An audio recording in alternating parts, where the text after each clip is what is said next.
حضور علیہ الصلوۃ والسلام نے کیے، اسی طرح حضور علیہ الصلوۃ والسلام نے دنیاوی امور کے حوالے سے بھی کچھ مشاہدات ملاحظہ فرمائے، تو میں ان کو بھی آپ کے ذرا سامنے رکھنا چاہتا ہوں۔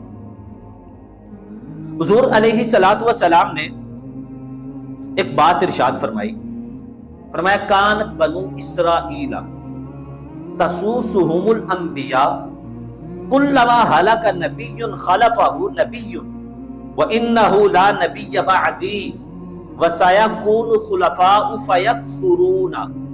یہ حدیث پاک بخاری شریف کی ہے۔ یہ حدیث کس کتاب کی ہے؟ سب بولیں کس کتاب کی؟ کہیں آپ کو بھول نہ جائے، یہ حدیث کا حوالہ نہ بھولے اور یہ حدیث بھی نہ بھولے، اور اس میں ایک بہت بڑے اعتراض کا جواب ہے جو خود سرکار نے عطا فرمایا۔ اب توجہ سے ذرا اس کا ترجمہ سماعت کریں۔ حضور علیہ الصلوۃ والسلام نے ارشاد فرمایا بنو اسرائیل میں تسوسہم، بنو اسرائیل میں سیاست انبیاء کیا کرتے تھے۔ بنی اسرائیل میں سیاست انبیاء کیا کرتے تھے، ان کے ریاستی، قومی اور دینی معاملات سنوارنے کا اہتمام فرماتے تھے۔ جب کسی نبی کا وصال ہو جاتا تو ان کی جگہ دوسرے نبی تشریف لے آتے، اور فرمایا میرے بعد کوئی نبی نہیں آئے گا، البتہ کثرت سے خلفاء ہوں گے۔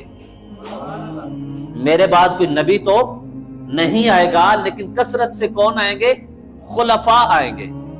ایک اعتراض کا جواب جو مصطفیٰ علیہ الصلوۃ والسلام کی مبارک حدیث سے میں نے دیا کہ سیاست کا دین سے تعلق نہیں ہے، ان کے لیے مصطفیٰ کا یہ فرمان ذہن میں رہنا چاہیے کہ حضور نے فرمایا سیاست انبیاء کیا کرتے تھے، اس کا مطلب ہے سیاست دین سے جدا نہیں بلکہ سیاست دین سے جڑی ہوئی ہے۔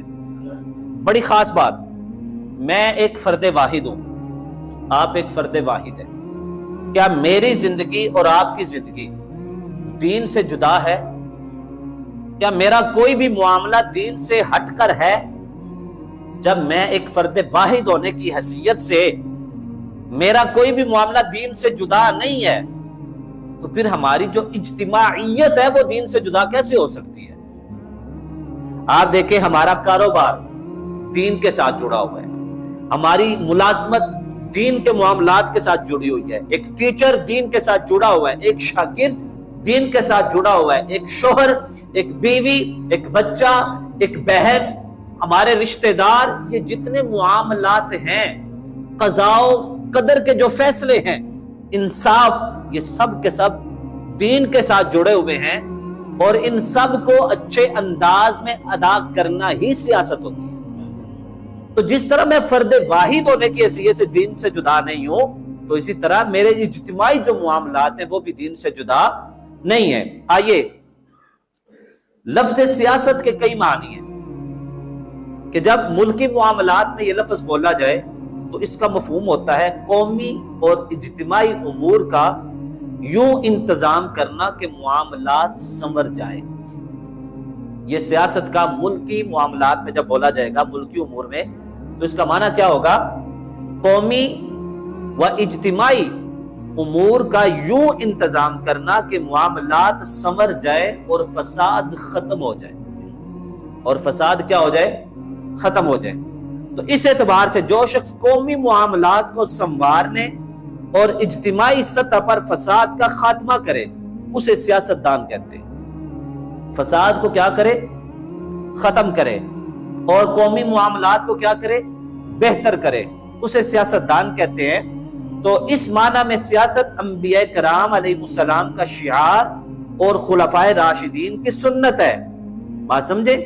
بلکہ اس کے مفہوم کے مطابق کامل سیاست انبیاء کو ہی زیبا دیتی ہے کہ وہ لوگوں کے دینی معاملات بھی سنوارتے تھے اور وہ لوگوں کے دنیاوی معاملات بھی سنوارتے تھے۔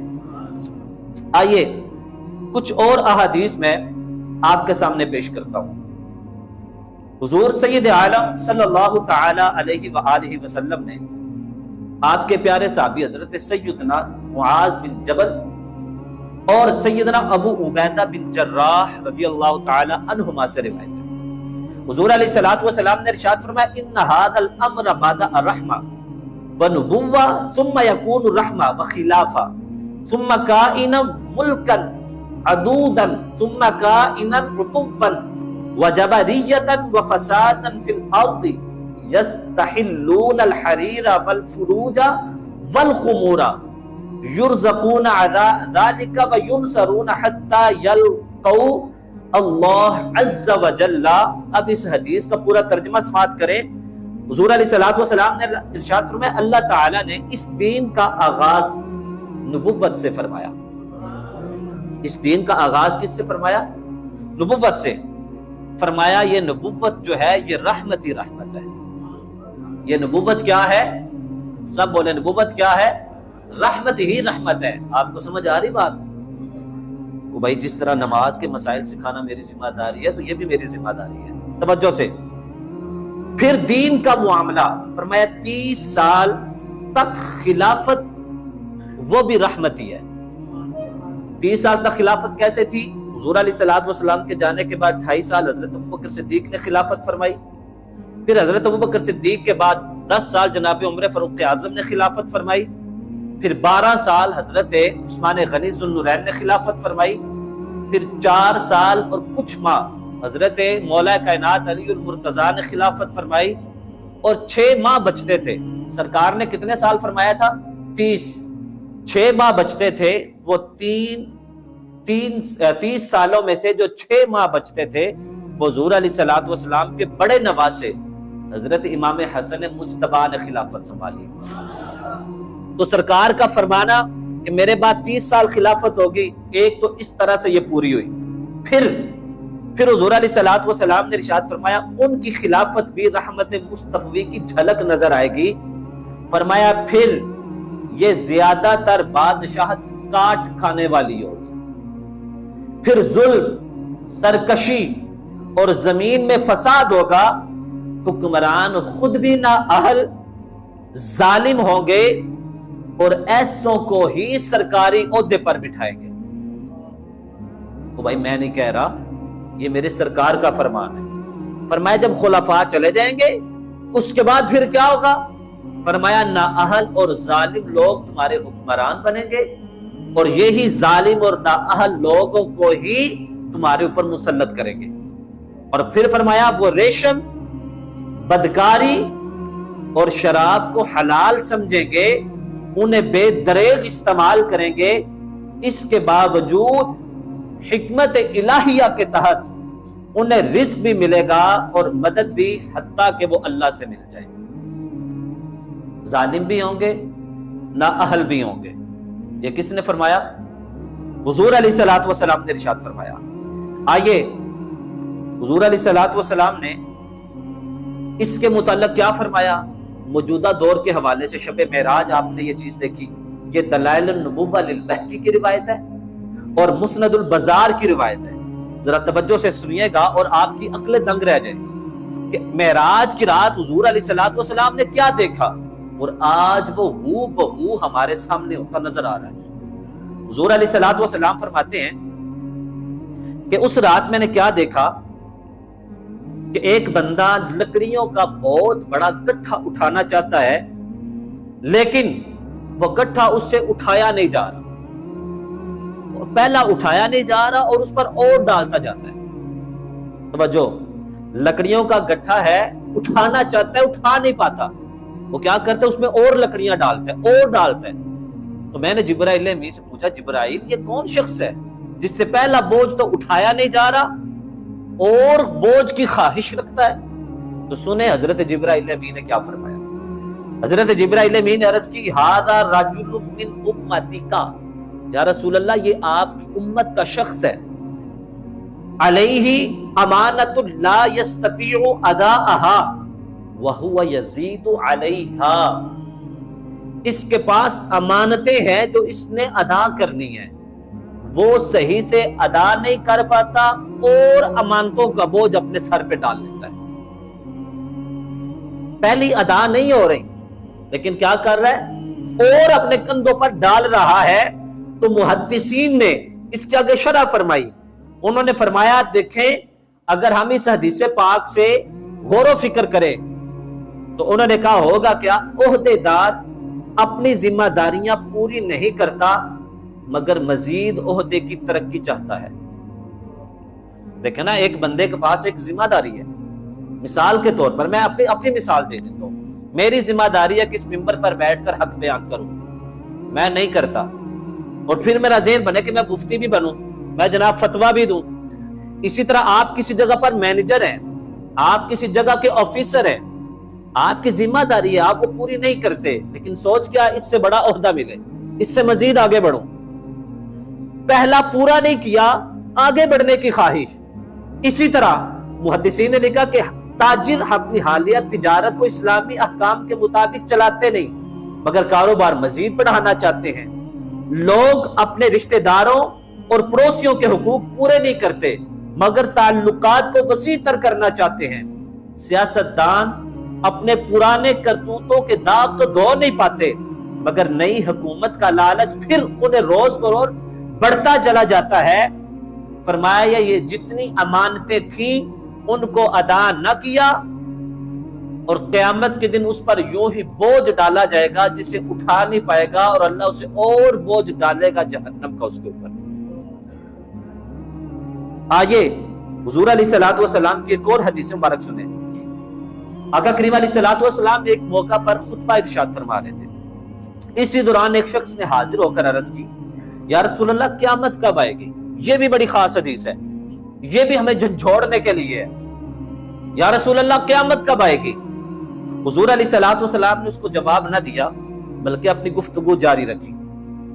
گفتگو جاری رکھتے ہوئے جب آپ نے گفتگو مکمل فرمایا وہ سوال کرنے والا کدھر ہے؟ یا رسول اللہ میں حاضر ہوں۔ فرمایا کیا پوچھنا ہے؟ یا رسول اللہ قیامت کب آئے گی؟ حضور علیہ الصلوۃ والسلام کا جواب سنیں۔ فرمایا فَإِذَا ضُيِّعَتِ الْأَمَانَةُ فَانْتَظِرِ السَّاعَةَ۔ فرمایا جب امانتوں کو ضائع کیا جانے لگے تو پھر تم قیامت کا انتظار کرنا۔ جب امانت کو ضائع کیا جانے لگے پھر کیا کرنا؟ قیامت کا انتظار کرنا۔ اس نے پوچھا امانت کیسے ضائع کی جائے گی؟ سنیے گا، امانت کیسے آپ کی نظر میں امانت وہ ہے موبائل کسی کے پاس رکھ دیا، پیسے کسی کے پاس رکھ دیے، آپ اس کو امانت سمجھتے ہیں، تو سرکار نے امانت کس کو قرار دیا؟ سنیے، حضور علیہ الصلوۃ والسلام نے ارشاد فرمایا اذا وسد الامر الى غیر اہلہ فانتظر الساعہ۔ جب نااہلوں کو منصب دیے جانے لگے پھر قیامت کا انتظار کرنا۔ نااہل لوگ سفارش پہ لگ جائیں، رشوت دے کر لگ جانا۔ اور اسی طرح ہمارا ووٹ جب کسی نااہل کے حق میں جاتا ہے، قیامت کے دن ہمیں بھی اس کا جواب دینا پڑے گا کہ تیرا ووٹ اس کے حق میں گیا، کیا تو جانتا تھا کہ وہ ہر لحاظ سے ٹھیک تھا؟ کیا آپ کے پاس اس کا جواب ہے؟ میں نہیں کہتا کہ آپ کس کو ووٹ دیں، لیکن میں یہ کہتا ہوں، میں ایک اپنا فرض منصبی سمجھتے ہوئے کہ جب آپ نے اپنا ووٹ کاسٹ کرنا ہے تو جس کے حق میں دے رہے ہیں سر سے پاؤں تک دیکھ لینا کہ اس کی زندگی قرآن و حدیث کے مطابق ہے یا قرآن و حدیث کے خلاف ہے۔ کیا وہ دین کا خیر خواہ ہے، وہ میرا خیر خواہ ہے، وہ میرے ملک کا، میرے دین کا، ہر چیز کا خیر خواہ ہے؟